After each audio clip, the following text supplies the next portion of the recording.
Joseph, welcome aboard to the show today. Very happy to have you. And the is because we have a very interesting topic to discuss today, which is incredibly difficult. And I must confess that I have a little bit of hesitance in coming to the discussion today. But nonetheless, welcome aboard. Thank you for having me. And yes, it's Joseph M. Lenard. It's not French. People want to pronounce it Lenard, but it's Leonard without an O and the middle initial in there because indeed there is a Joseph Lenard that's also an author. So, got to make that distinction. I love that. From your note from the author, and basically you were saying, and I thought this was wonderful because this is such a difficult topic. You're basically saying, look, there's no clear right answers here. Really, the main objective is for each individual to start to think about these topics and learn more. And I think that's an important thing to say to the audience right now, because if our audience thinks in anything that you or I said that we have the answers and they should believe what we said, I think that should be a no to that. You should really just start or continue your journey of learning and questioning yourself. And probably that's going to be the most valuable thing. It's all a matter of one's own perspective. Where do you sit or stand in the world and within the space of whatever nation you are in the world? I mean, Absolutely. everybody's perspective is going to be a little different. Like on Maverick News last night, I was on, and the host mentioned about, everyone's entitled to their opinion. Yeah. And indeed true. But I like to say, your opinion, is it based on reality or unicorn fart fantasy delusion? That makes a difference. Are you dealing in facts or, my feelings, Yeah. right? Yeah. So with no further ado, let me ask the first hard question of many, probably. Where were you on 9/11? I actually was starting with health problems in 2001. Certainly nothing then to deal with 9/11. But I was working for Kmart. Gone now, of course, really exists just online. But at the HQ, but I was up most of the night dealing with tech calls because I was an IT guy. So I stayed home that day and I got out of bed to turn on the TV when the second plane hit.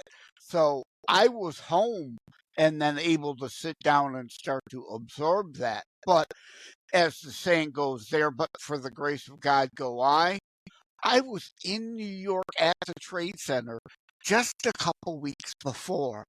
And it's like, wow, indeed, there but for the grace of God go I. If scheduling would have changed just a bit, I'd have been there that day.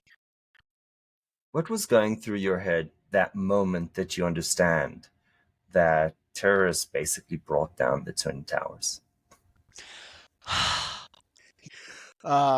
I try to pride myself in dealing in logic and reason and thought, but it's almost impossible to have not been overcome by emotions and floods of anger and upset. I don't think anybody who lived through that moment, myself included, doesn't remember exactly where they were and what they were doing. But I agree with you, to that level of emotion, it was just so,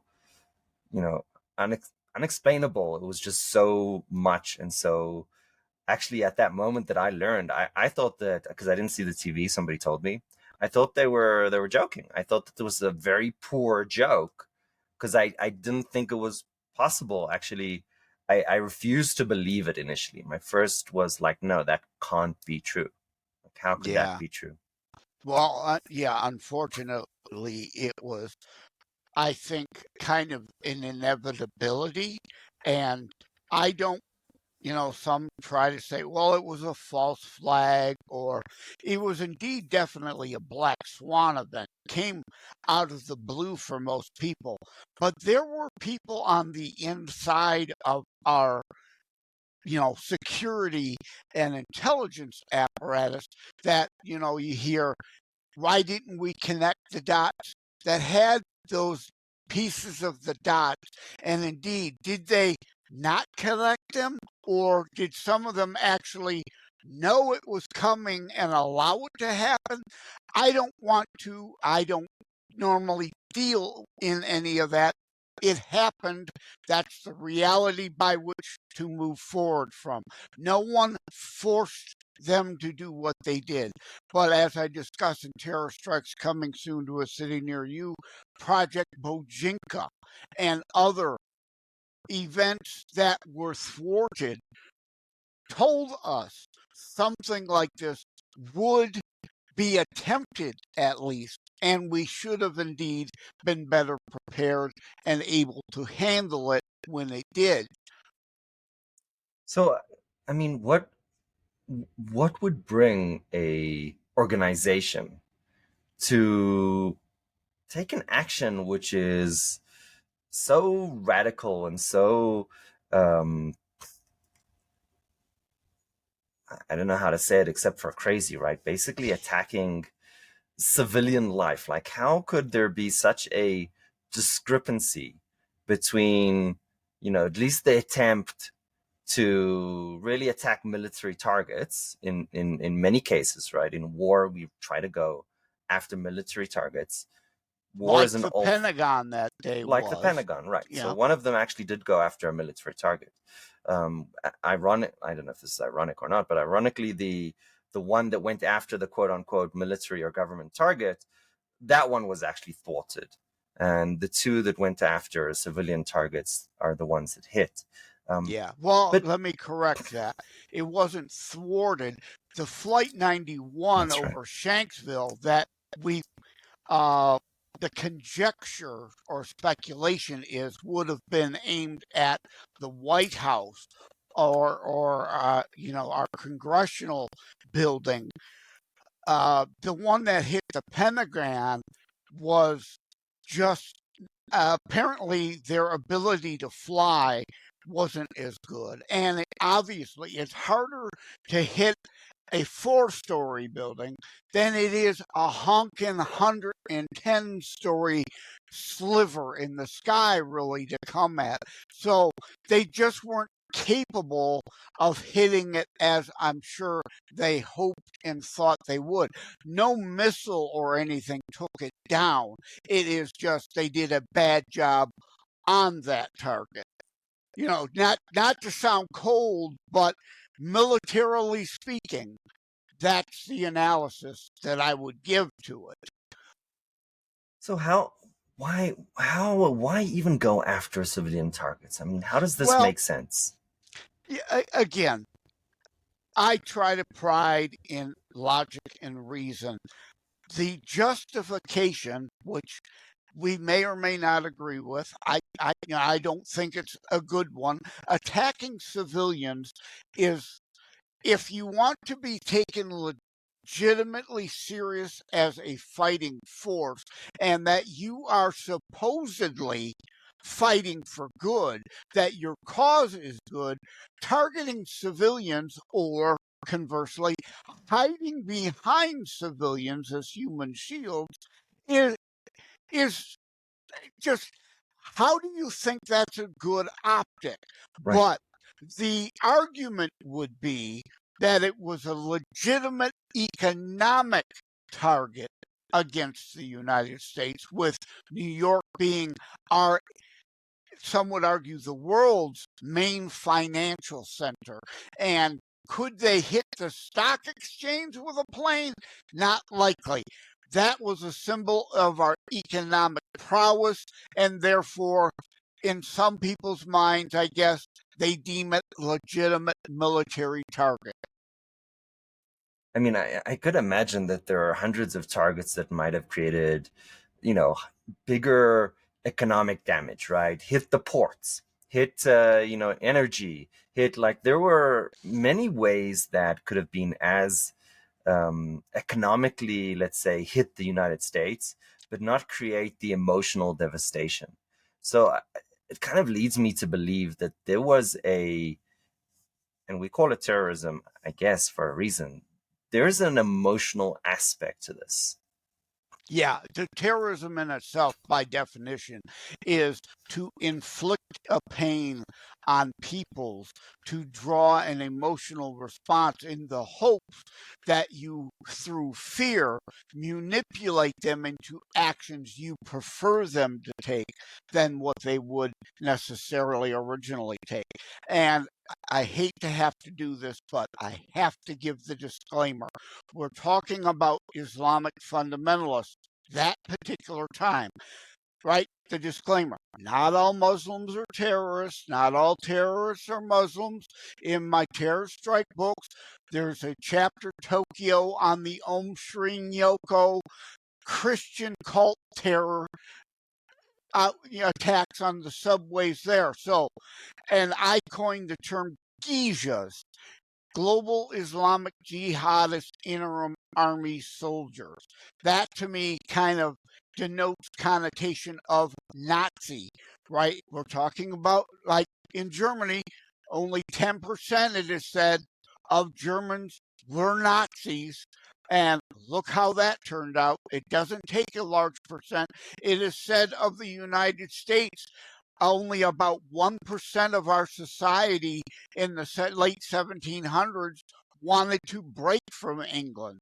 And indeed, look what. So a small sector of society, but they attacked the Trade Center before, and that's, I think, the piece that you're forgetting or missing. These geishas tend to look at anniversaries to then want to strike upon again, or targets like the Trade Center, the 94, I think it was, truck bomb that they thought if they hit the Surrey wall in the corner of a trade center, it could weaken it and topple it like cutting down a tree. And that failed. So they wanted to strike that as a target, as a follow up to that event. And most people don't know that history to understand indeed why that target that plays into it. So, so we have these horrific terrorist attacks.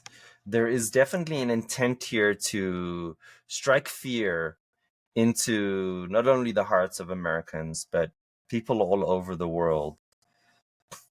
How does that impact the American society? Well, if we turn into our own fascistic security state, they win. Right. They want to destroy Western culture. It's part cultural, it's part religious. So all these things factor. And Let me can you stop you. Let me stop you there. I mean, there's something incredibly quote unquote unfair here. We're trying to play at a I don't know if it's fair to call it a higher or a different, but we're trying to play by more rules, right? We're trying to say that we have higher, maybe ethical values, and we're not going to, attack civilians, but terrorists are willing to attack civilians. collateral damage can and will happen anytime, but that is different from the purposeful, willful malice of forethought targeting civilians or hiding behind them as human shields, as we see across the Middle East these days. So this is a really interesting dynamic, right? Because in a way, if we let go of these values of ours, right, which is really not to intentionally attack civilians, then to a certain degree, there's no difference between us and them. Correct. They But win in a sense to some degree. If we indeed give up the values and principles of being about life and living. And I like to say that about my book, Terror Strikes, Coming Soon to a City Near You. Yeah, terrorism is the thread that holds it all together, but it's not about death. It's about life and living, because that's your point. Our valuing life, valuing free will and individualism over collectivism. All that's in there. Yeah, if we give up those values and principles, indeed, they win. We're no better than them. So there's a few things coming across. One is that this difference in values, we are almost raised on the sanctity of life, as opposed to another side that would it be, I don't want to put words in your mouth, would it almost be fair to say that, death and destruction is not, I don't know if it's a value, but maybe there isn't as much of a value for life? Is that a fair statement? No, it very much is. And again, let me put that disclaimer. I'm not attempting to paint with a broad brush here. Let's use, for example, a subsect of the Shia sect. It is their stated goal and purpose to rain down death and destruction, to then return the Mahdi. It's a stated open goal: death, destruction, chaos. So, yes, in certain people's brains. But again, that doesn't mean everybody who may now or has ever been a Shia. So for these really extremist groups, you would agree that the death is a stated, let's say, even target, right? It's in their charters. They openly record martyrdom videos, right? And let's not call it suicide bombers. It's murder-suicide bombers. Right. The murder part is the point. That they suicide at the same time, they consider themselves a martyr, openly, willingly, malice aforethought, demonstrating their joy that they're about to go kill civilians. But yeah, so it's important. Murder, suicide. You can't leave out the front part, and so many people do. It drives me crazy if on the news there's an event and they say another suicide bombing. No, it's a murder-suicide attempt. Absolutely. Not that they just so happen to accidentally take some people with them. And on this topic of values, so it seems that there is a topic of life, the sanctity of life, call it a difference in values here. What about truth? I mean, truth is something that is incredibly central to Western culture. I had my own experience where I've seen that is not necessarily the most important value in other cultures. For example, respect and family hierarchy can be important values in other cultures. What does the value of truth look like when it comes to these extremist terrorist groups? Yeah, well, first let me make the admission that I am very ashamed to say of my own nation that truth, facts, evidence versus, oh, but I feel that way, is becoming less of a value, right? Like, I don't remember if it was just in the green room before or during the record, I mentioned opinion, right? Oh, yeah, I think because I was on Maverick News. Opinion is great. It's fine. It's wonderful. And indeed, we are all entitled to them. But is it based anything at all rooted in any reality, truth, facts, evidence, or unicorn fart fantasy delusion? It's just, I'm delusional and I wish the world to be this way, want the world to be this way, and I'm going to, darn it, pretend the world is this way. Were we more centered in facts and truth, 40 years ago? Or is that just an illusion of time and a bias that we were? I think it depends. Again, individualism, Martin Luther King Jr., right? Content of one's character. So trying to avoid the broad brushes, but indeed stereotypes came into existence for a reason. Enough people of whatever group had done enough of something to create such a stereotype. Doesn't mean it applies to anyone and everyone in that group. So it depends on the pocket of the United States, let alone other parts of the world. Russia, even, for example, with the war going on in Ukraine, there are certainly pockets in Russia, I know, I hear from them, that are not happy with the aggression Putin has waged upon Ukraine and attempting to reconstitute the Soviet Empire. He's more Stalin than Lenin, and he said all along of his desire to reconstitute that. And a whole lot of people are not on board with that. They are indeed more the can't we all get along? Rodney King from back then, although, he was, in my mind, a joke, a criminal, and that phrase he latched onto to deflect from all his bad in life that he done that brought on the situation that happened and almost caused Reginald Denny his life, who's I think still now paralyzed from the riots that ensued after that. So I don't want to paint a broad brush. It depends on the individual, it depends on the locations, but indeed some groups more as a whole than others, it does seem to make a difference. And yes, I think truth and honesty, like the old black and white TV, Ozzie and Harriet days, right? I don't know if you're familiar with that old TV series, right? The traditional mom and dad family structure and truth and honesty were values, and they are indeed less valued today, even here in the United States, to the point where it disgusts me. Let me ask you this, right? Let's say I have a very specific belief about the world, and that's just what's good for me, right? So this is good for me because that's my identity, right? This topic of identity politics, right? Your preferred narrative. This is my preferred narrative. And if this X happened, that would benefit me and my people.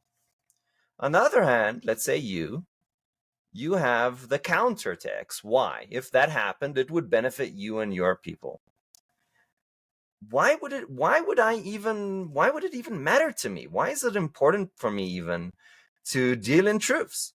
Why would I not just invent, whatever thing is convenient for me, whatever crime I do, I'll just blame the other side. Why is truth even an important value? Well, now you're getting into the depths of, are you of any faith? And even the original Quran talks of truth as a value. So it's not the Quran itself that's the problem. It's the corruption of. And as I said, again, not all Muslims are terrorists. Not all terrorists are Muslim. In my book, the Om Srinyoko Christian cult engaged in terrorism. So look at the IRA issue in England. So there's always going to be those different things. I don't want to lay everything on one, but we're dealing with, from a certain sector of society, the most today. But if you have real roots in your faith, then truth has to, right? Your faith is nothing. It's meaningless if your text isn't based in truth. You're believing a delusion. So it's an atheistic or humanistic. We talk all the time on my show, Constitutionalist Politics, about a lot of churches becoming Church of Woke rather than Church of Christ or synagogues. A lot of them are becoming humanist clubs. Of the world and in the world and all about the world, rather than existing as a person of that faith trying to navigate this world without losing our soul. So if you're an atheist, I guess you've got no preclusions, unless you're like a Penn. I talk of Penn and Teller, the magician comedians, well-known atheist, but he's not a hater of religion kind of atheist like far too many atheists are. He has no problem and says he's happy that there are Judeo-Christian foundations in America. He agrees with, you don't steal from me, I don't get to steal from you. Whether that's rooted in faith or just being a good human is a positive thing, right? I don't get to murder you, you don't get to murder me. I think that's fundamentally really the discussion here. It's about that we have certain values that support a graceful existence of society. I think that's really the point. And that terrorism, to a certain degree, is making us question our own values. Is truth important?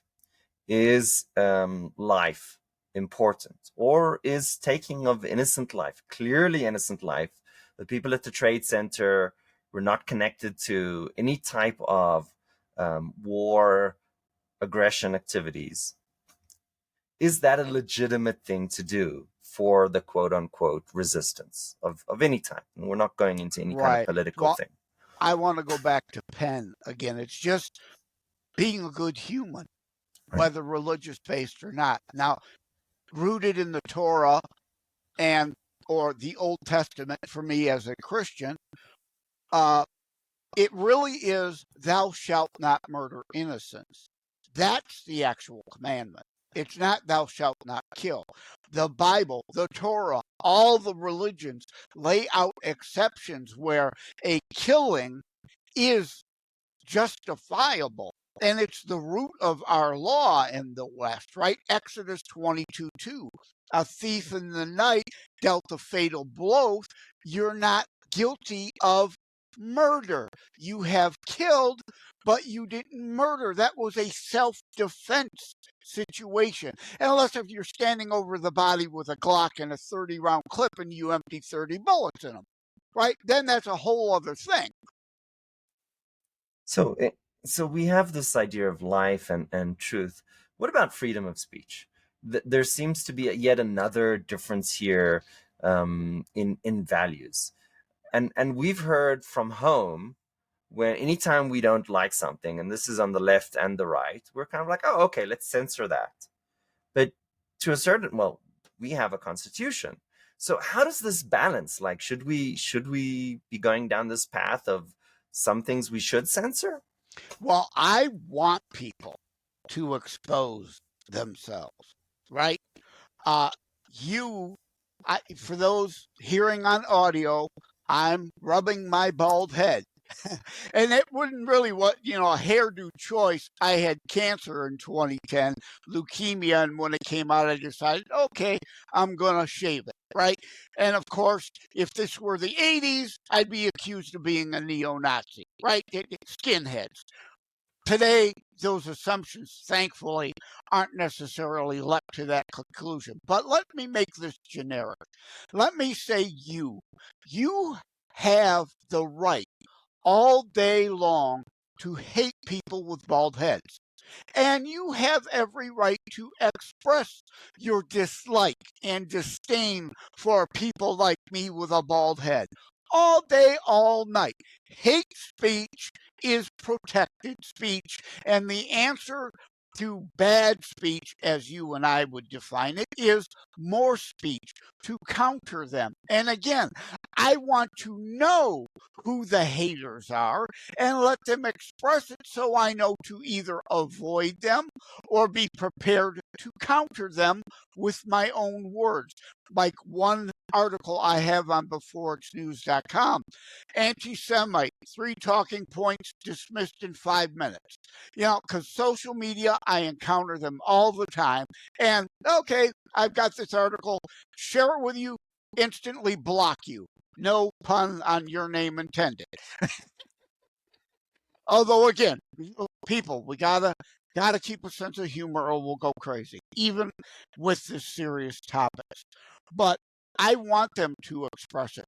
You do not, however, then have the right or the ability to extend someone should do something to people with bald heads. That is the line. Then it's no longer speech and an opinion and a desire. It is a call to action.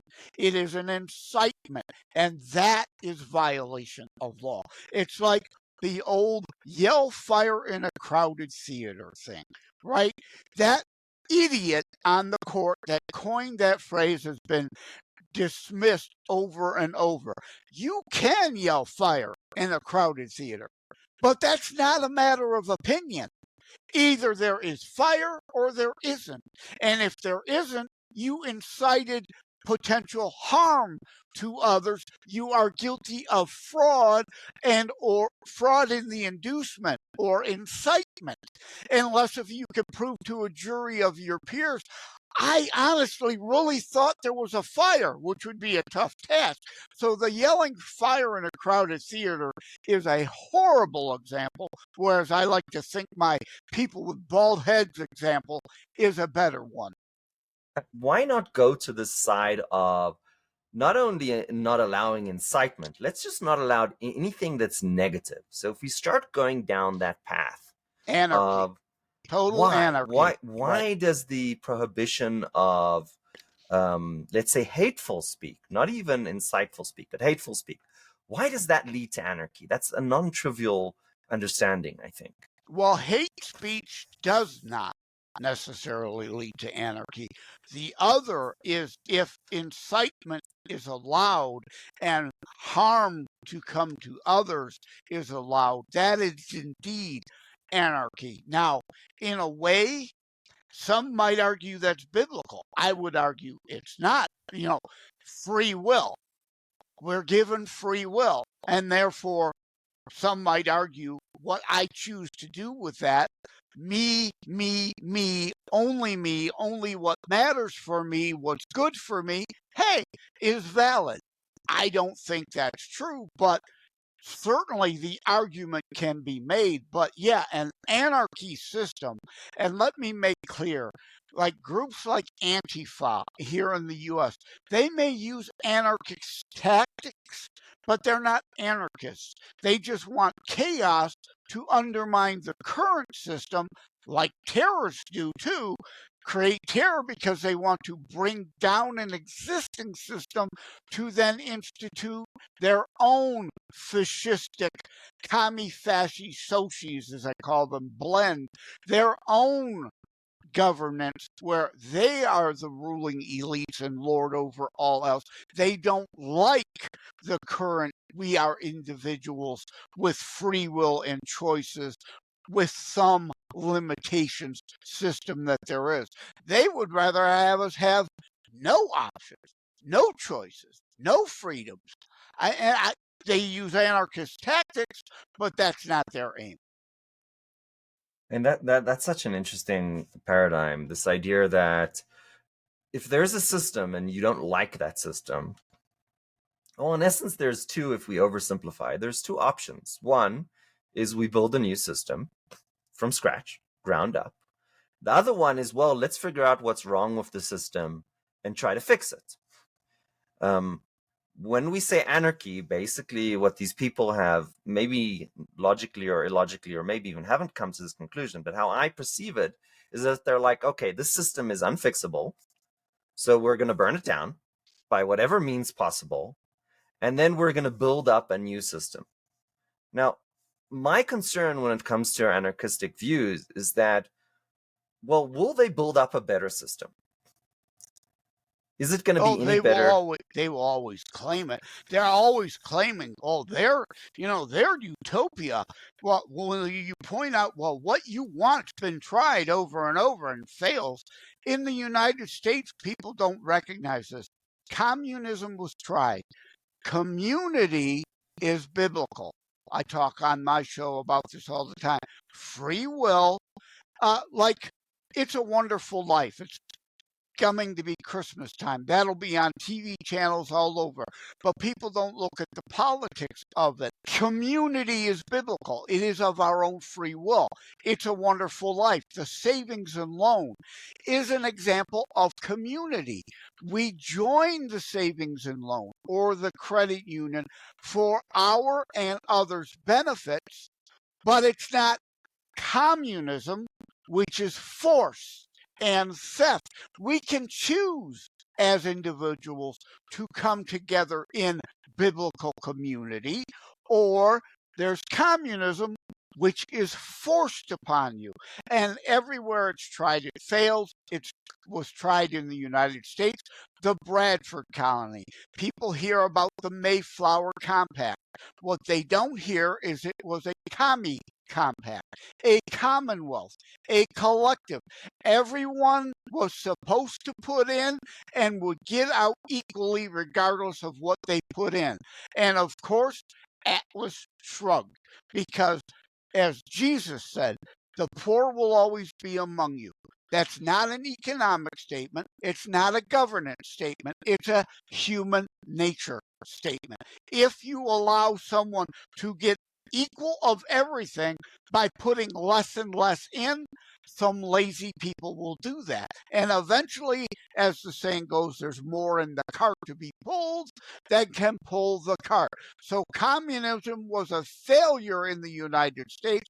Bradford went on to institute individual rights and freedoms, personal responsibility, personal private property, all the things America was then gone on to be founded on. So it was tried and failed on our continent here long before Marx ever came up with his failed application of it. So, I mean, but really, this seems to be yet another conflict of values, right? This idea of, on one extreme, a 100% meritocracy, where if you're successful, then you can basically live, and the other extreme of the meritocracy is that if you're unsuccessful, then you can't even get healthcare, right? That's the extreme, let's say, version of a meritocracy.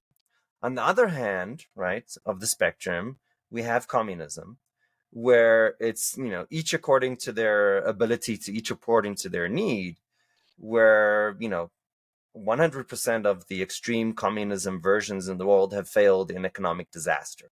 They've never been able to really create anything or be productive. But then we see 1,000 shades of gray.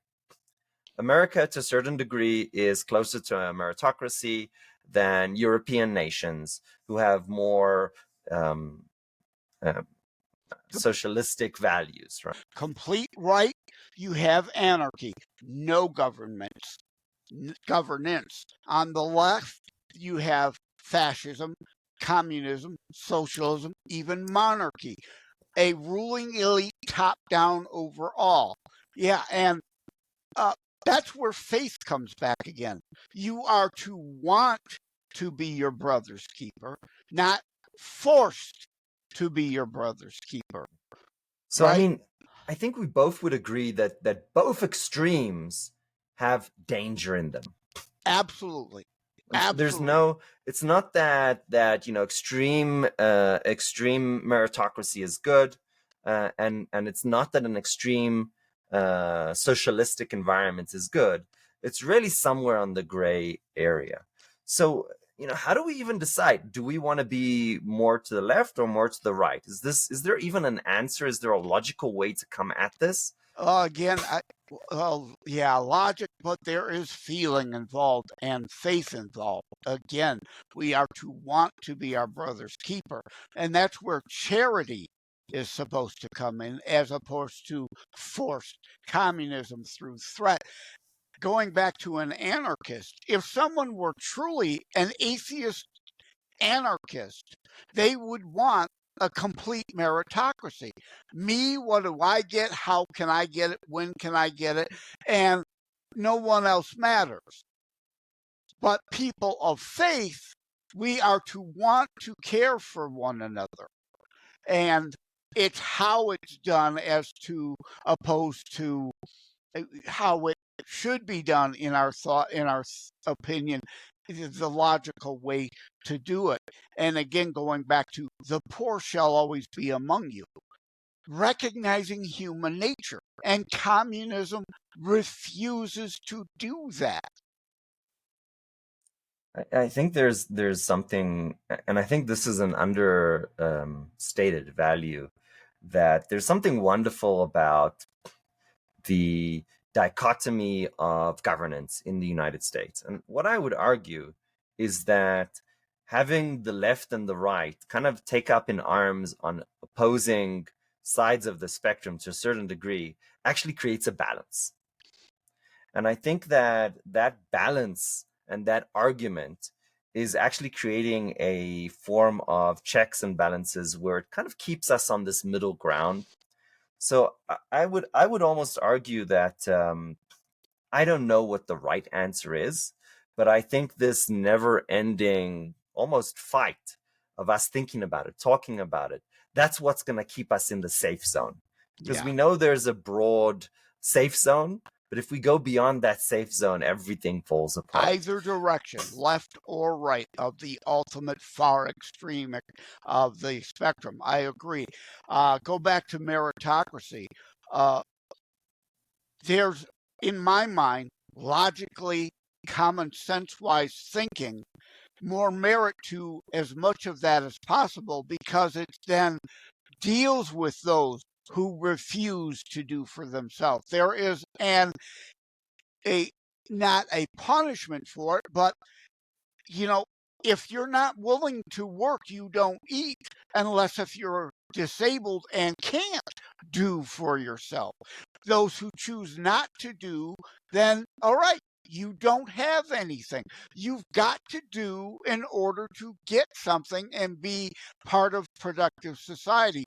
So there's not that, it's a force of a different sense. I thought that was a really interesting thing. Initially, when I heard this, I think it was on TikTok, I was like, "Oh, that's shocking." And what they showed is that if you kind of calculate everybody who's homeless and everybody who's hungry, that comes up to a certain sum of money, and then they compared that to, how much we're spending on Ukraine, and it immediately strikes you of, oh, we could solve hunger and homelessness with one broad strike if we just didn't spend that money. So here's the interesting counter argument that I then after heard to this.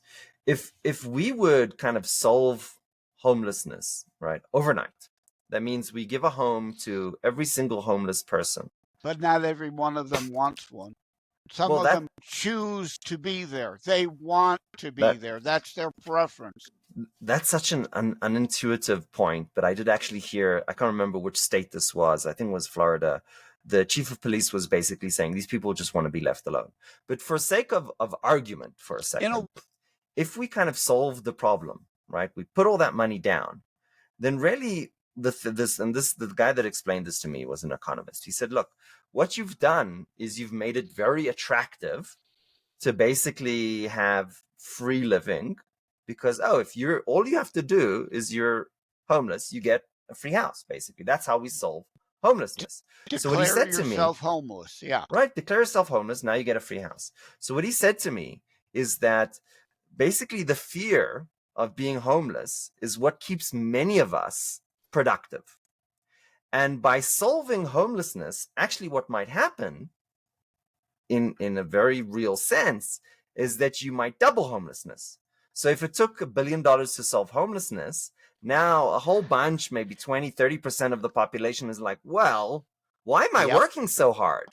Bingo. So now another 30% of the population is like, oh, Atlas shrugged. So now what happened is you lost 30% of the productivity, let's say, of these are fictitious numbers. We don't really know what would happen. But that increase of 30%, let's say for sake of argument, now has declared themselves homeless because it's easier not to work. They're not productive. But now the issue that happens is, well, who's now paying for that, whatever percentage of homeless? And now the other people are like, well, I don't want to pay for it. And it kind of goes down this path of, well, now there's just not enough money in the pot to Yeah. pay for everybody who not only was homeless, but who now wants to be homeless because it's easier to be Yeah. homeless. At And some point, Atlas will shrug, and it goes back. You're making the same point I did with the more towards meritocracy, the carrot as opposed to the stick. Uh, you want to be destitute your whole life and have nothing to show for it and be hungry all the time?